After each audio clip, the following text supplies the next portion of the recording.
Sorry to bother you as always. I'll be counting on you again this time. Mia, sporting a cheeky smile as she said this, seemed to feel no guilt for making us foot the bill. She took for granted that she could join our trips and use Rick like a personal ATM, leading me to sigh for what must have been the umpteenth time. Oh, by the way, this time Mia's parents are also coming along. Thrown off by this unexpected change of plans, I was caught off guard. Of course, Mia had no intention of paying for her parents' travel expenses. Rick, trying to maintain his generosity in front of Mia, wouldn't dare to ask her to chip in. I knew for a fact that he would come back to me later, asking me to pay half. Despite the surprise, I was secretly pleased with the unexpected turn of events. I glance at the excited Rick and chuckle under my breath. Yes, that's fine. It'll be the last time anyway. Last time? I nodded, giving a broad smile. The two of them looked surprised for a moment, but soon burst out laughing. Right, sure, they chuckled, thinking my words were just a joke and not taking them seriously. They resumed their friendly chat. Seeing the two of them so carried away, I didn't even respond. In my bag, I gently caressed a certain tool, eagerly awaiting the moment of my revenge. My name is Mary. I'm turning 63 this year. We used to love traveling. From an early age, we would arrange our work schedules a few times a year to enjoy domestic trips. This didn't change after we had children or even after retirement. I thought we would continue to enjoy our hobby in this way. Everything changed when Mia, the wife of our eldest son, started visiting our house. After our eldest son, Max, got married, Mia started visiting our home quite often. Even busy with work, Max seemed to feel relieved knowing that Mia was visiting her in-laws' house. So, I didn't say anything. We were happy to have Mia, who was young enough to be our own daughter, coming to visit us out of affection. However, what began to bother me was the attitude of my husband, Rick, towards Mia. Thank you so much for always treating me to dinner. It's okay. It's worth cooking when you visit. Right. She only has cooking as a hobby. That's why she's really happy when Mia visits.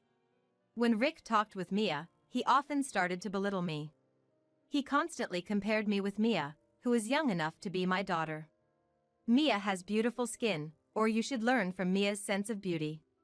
He would take any opportunity to praise Mia and put me down. Sure, Mia always came to our house with a beautiful hairstyle and dressed up. However, it's troubling for both Mia and me to be compared with someone who has a generation gap as big as a parent and child. I tried to correct Rick, who kept on talking excitedly, alcohol included. Could you stop it? You're making Mia uncomfortable, aren't you? What's wrong with saying the truth? Are you jealous of a beautiful girl? Of course not. What are you saying? Then don't complain. Sorry, Mia. My wife isn't as young as you, so she gets irritated easily. With a smug smile, Rick shrugged it off, and I sighed in frustration. Perhaps because we didn't have a daughter, Rick was overjoyed when a cute woman like Mia became our son's wife. But recently, Rick's behavior seems to have gone too far. Not only does he belittle me, but he's constantly doting on Mia, visibly enthralled by her. I thought it was some kind of joke, but I haven't forgotten the careless words that an emboldened Rick let slip. You are always so kind to me.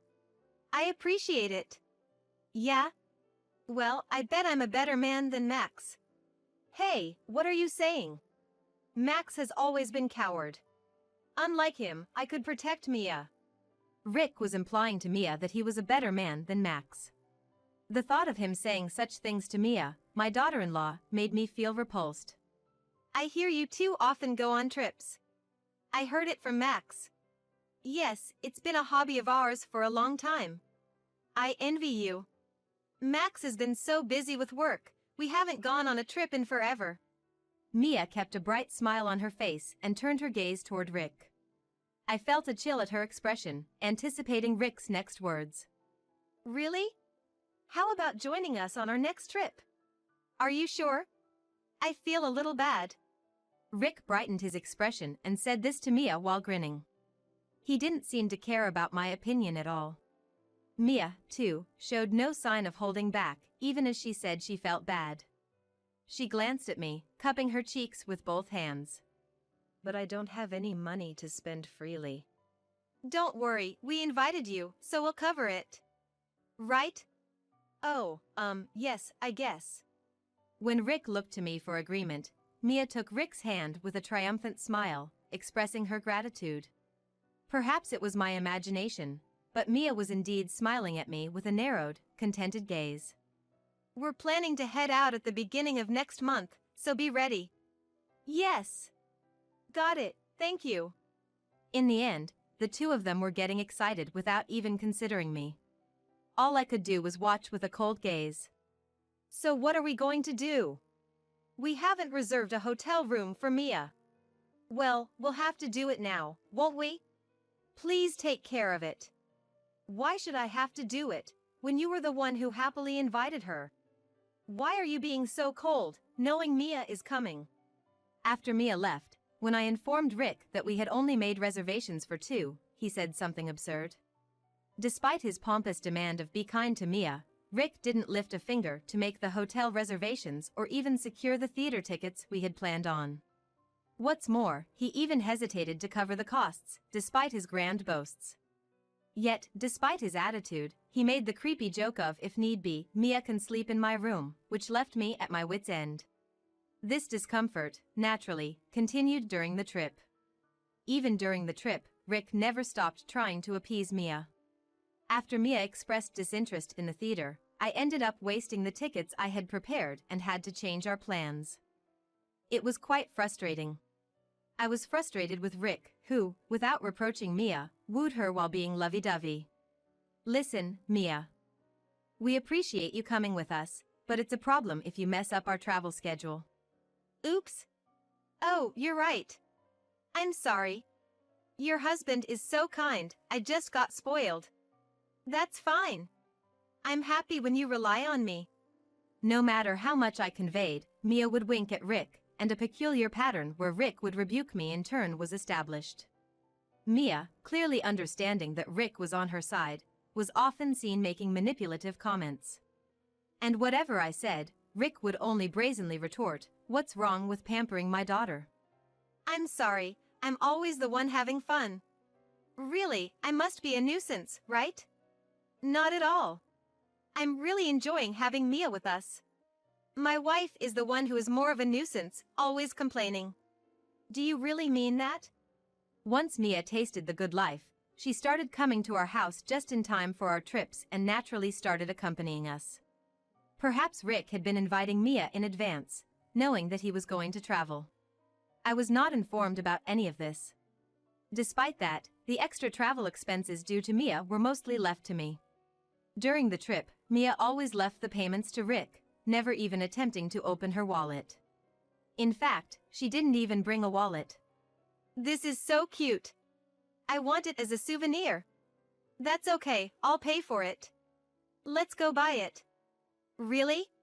Thank you. The additional expenses for Mia kept increasing because Rick, wanting to please her, would readily jump in to pay. And always afterwards, Rick would concoct some strange reasoning like, "I'm just responding to Mia's requests," and resist even more when handing over the money to me. The trip, which was supposed to be enjoyable, became nothing but additional expenses. Nothing went as planned, and I grew increasingly disgusted.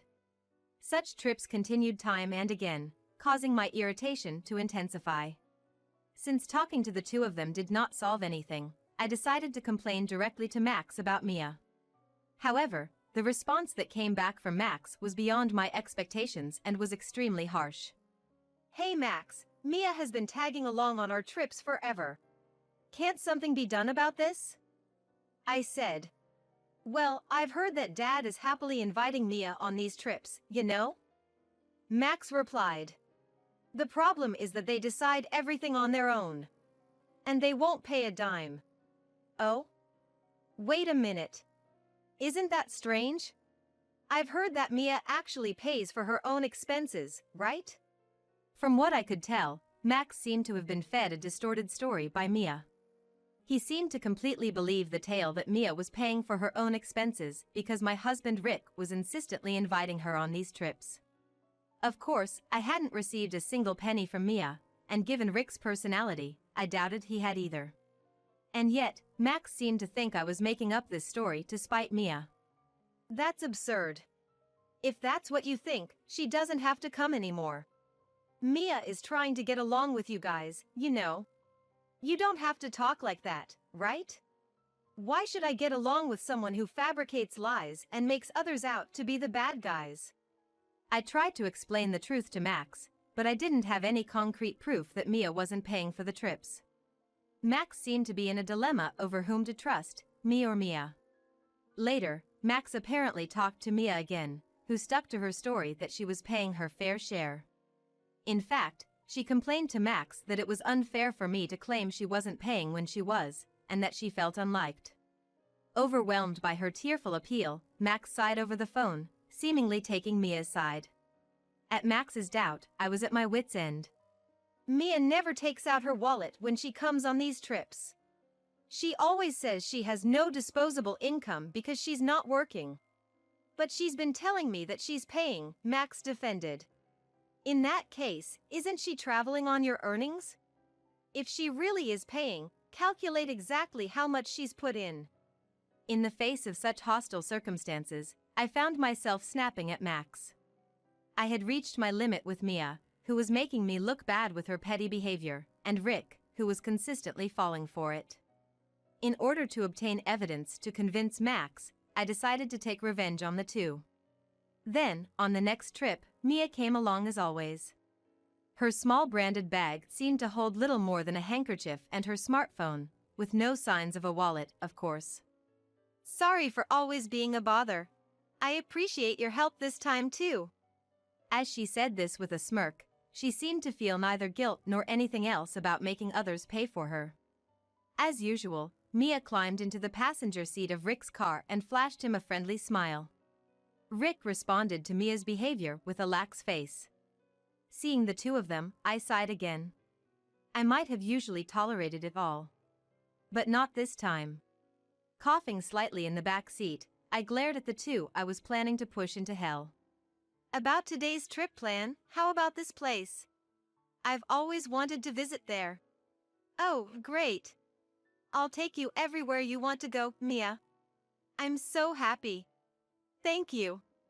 Despite not bringing a single penny herself, Mia seemed fully prepared in terms of where she wanted to go and started proposing ideas in front of me, completely ignoring the previously agreed plan. With her smartphone, she kept telling Rick, "I want this. I want to go here." Like always, I didn't pay much attention and instead, checked the preparations for my revenge. Suddenly, Rick turned to look at me as if he had just remembered something and blurted out the most outrageous thing. Oh right, Mia's parents are joining us this time too. Excuse me? I told my parents about our trips and they got jealous. I thought I'd invite Mia's parents this time since it's a special occasion. Of course, I'm going to cover all the costs so Mia doesn't need to worry about anything. He informed Mia with a grin and gave me a sidelong glance. Caught off guard by the sudden change in plans, I was speechless. Regarding Mia's parents' expenses, of course, she probably has no intention of paying, and Rick is just pretending to be generous in front of Mia right now. He probably has no real intention of paying either. He'd most likely tell me to pay half once we got back home. Surprised and annoyed by this unexpected development, I had to suppress a chuckle. Really? That's convenient. Upon hearing my response, Rick looked at me with a sly smile. Right? Right?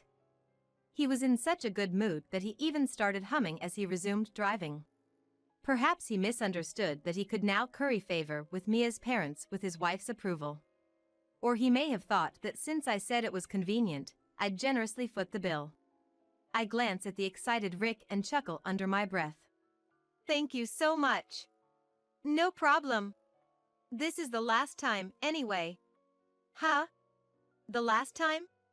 With a broad smile, I responded to her. Both of them looked at me in surprise for a moment, but then began laughing. "You're joking, right?"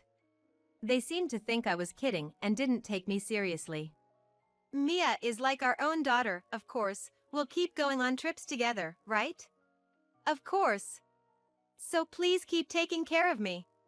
Ignoring the overconfident duo, I maintained my smile without saying a word. Even the unexpected events that Rick hadn't informed me about were bearable, thinking that the two of them were about to experience hell. When we arrived at the hotel in the evening, we met up with Mia's parents and were all led to our rooms. As usual, Mia and Rick both announced that they were going to rest in the room. Of course, these two were in separate rooms, but I knew exactly what they were up to when they said this. So, I intentionally said to them, "I think I'll have a drink with Mia's parents, since it's a special occasion." Sure, take your time. Creating a situation where they could be alone, they cheerfully said take your time, and Mia even waved at me with a grin. The way they seemed more at ease without me around confirmed my suspicions. Anticipating that they would let their guard down, I approached Mia's parents. "There's something I'd like you to see, is that okay?" As they looked at me quizzically, I quietly launched an app on my smartphone and began to play a video. Wow! What a nice room! Your room is nice too. Really? Then you can come to this room too, right? The video I started to show them was streaming from a camera I had set up in the room earlier. This was the room where Rick and I were staying, and Mia had just walked in as if it was the most natural thing in the world. Mia's parents watched with puzzled faces as they took in the sight of their daughter and Rick, who were quite familiar with each other. It's like I'm preparing the hotel and the trip for Mia. Heck, we could even go on a trip just the two of us, without my wife. That would be too pitiful for your wife. But she is really mad that I'm not paying. Don't worry about it, Mia. I'll give her a piece of my mind. The screen was continuously displaying the exchange between a fawning Mia and a pleased Rick. The interaction between the two, unthinkable for a father-in-law and daughter-in-law, was heating up. They seemed to be having fun at my expense. As Alice, Mia's mother, saw her own daughter comfortably hurling outrageous insults at me, she turned pale and looked at me. What on earth? What is my daughter doing? This footage is being streamed from a camera we left in my and my husband's room. It seems your daughter is currently talking to my husband in our room. I thought this trip was because Mia wanted to express her gratitude to us. Oh, really? I was only informed today that both of you were coming. Seems she decided on her own again. I revealed everything about the trip and other things to the two of them, without hiding anything. The fact that Mia wasn't contributing financially at all, Rick's attitude, and the fact that the two were neglecting me. As I explained, the two confessed as if through the camera. Because of this, the complexion of the two who had been watching next to me changed hectically, turning red and pale. Throughout this, I was quietly recording while watching the various words of Rick, who was smirking, and his words to his daughter-in-law that didn't seem like lines. My daughter has done something terrible. I truly don't know how to apologize. I appreciate your understanding. I intend to sever ties with these two after this. Looking at the two who were downcast and speechless, I thought it would be cruel to torment them any more, and when the time was right, I headed for the room. I forcefully opened the door of the two's room, thinking that it was about time to reveal the truth. Whoa, Mary! What the heck, all of a sudden? What? Is there something inconvenient about me returning to my own room? I didn't say that. Don't just barge in, you'll scare us. Oh, I'm sorry. I thought you were jumpy because you had something to hide. As I said that, I replayed the footage from earlier in front of the two. Seeing their parents' faces behind me, the two became flustered, and I sighed at their ridiculousness. Did you want to come on a trip by yourselves? Were Mia's parents and I in the way? Well, that's... Mia, I heard from your parents that if you invite them on a trip to express gratitude, you should at least pay for it yourself. No, that's not it. That's not it. It's because he said he would give me money. Mia, who was desperately trying to defend herself, kept making excuses, and Rick, who was blustering about the camera I had prepared in secret. Seeing the two who couldn't even apologize at this point, I felt my heart growing colder. Is what she's saying true? Max. The person who appeared at the perfect timing was Max, who had been away on a business trip. Mia was surprised by the unexpected guest, and her face turned pale as she gasped. Of course, I had called Max ahead of time for this occasion.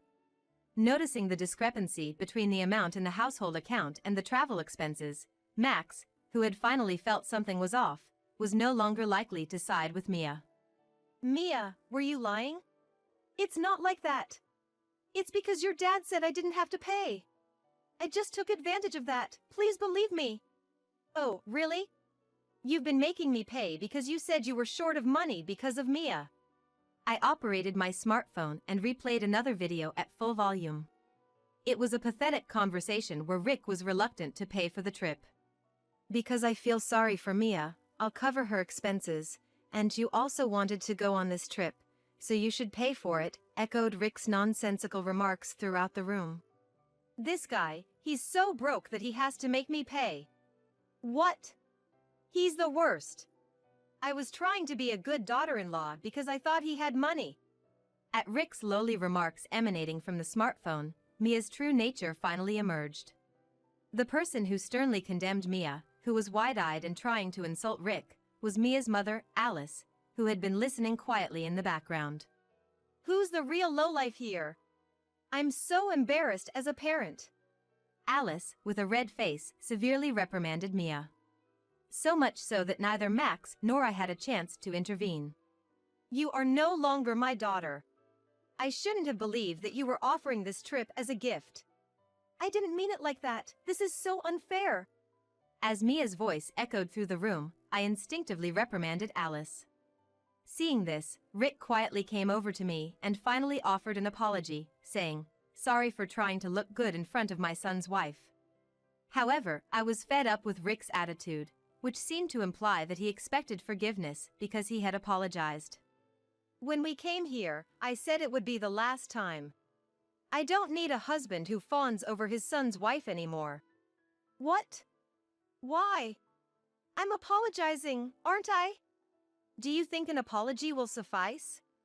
You're such a disappointment. With that, I expressed my desire for a divorce. It was then that Rick finally realized the irreversible mistake he had made. He knelt down on the spot and drooped. After the disastrous trip, Max also apologized when he learned the truth. The cost of Mia's trip, which I had covered, would be repaid by Mia, who seemed to have been affected by her parents' admonishment. Mia decided to work part-time, without any help from Max. In addition to the trip, I heard that the branded bags and accessories that Rick had been fervently gifting were confiscated. Rick has been going around telling people I ended up divorcing because I was being milked by Mia. It seems like he's causing more trouble in that regard as well. I heard that he even went to Mia's place demanding her to repay the money he had spent on her. It caused quite a commotion. Was Dad always like this? I only remember him and Mom getting along well. I wonder. In retrospect, he seems to have just been a lazy man with whom I shared a common interest in travel. Max was disappointed in Rick, who lacked any sense of authority as a father. He vented his frustrations to me about Rick's behavior. However, from my perspective, the story only reinforced that it was a good thing we had divorced. Because Rick had spoiled Mia so much, he had almost no money left. I successfully divorced him and now live comfortably by myself, having kicked him out. Now, I'm planning a trip to wherever I want to go, undisturbed and making up for all the times I had been made to endure in the past.